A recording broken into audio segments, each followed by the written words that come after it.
All right, today we have the Samsung 980 Pro. I also have the 980 Pro with Heatsink. I'm a big fan of Samsung products, Samsung drives. They have the excellent software comes with them. I highly recommend them. I don't have any qualms with mine. I've put the 980 Pro with Heatsink in several devices. I put the 970 Pro in a device. Currently, the latest and greatest is the 990 Pro. I've also used that. That is my main drive and my main desktop. But this drive is going in the secondary slot of a laptop. So the 980 Pro is more than powerful enough to handle that. Really, there's probably no reason for me to put the 990 Pro in my desktop, but I just wanted to try the latest and greatest, but the 980 Pro works great for me. So let's take a look what's inside the box. What's in the box?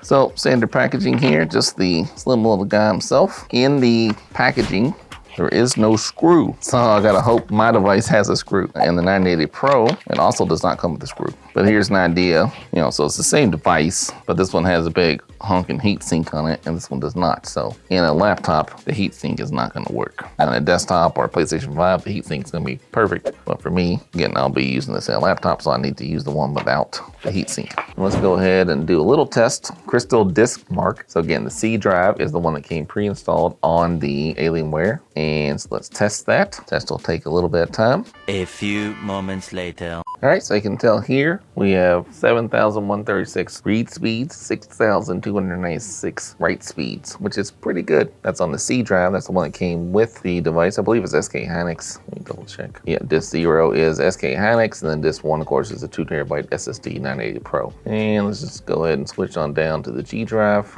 and we'll run all those tests again. It should wrap it right up. 5 hours later. All right, so now the G drive is done. This is our Samsung 980 Pro. So this is 7,000 read speeds, 5,166 write speeds. So again, still excellent scores, not as fast as the C drive. Again, I'm gonna use this for games, so the read drive is really more important.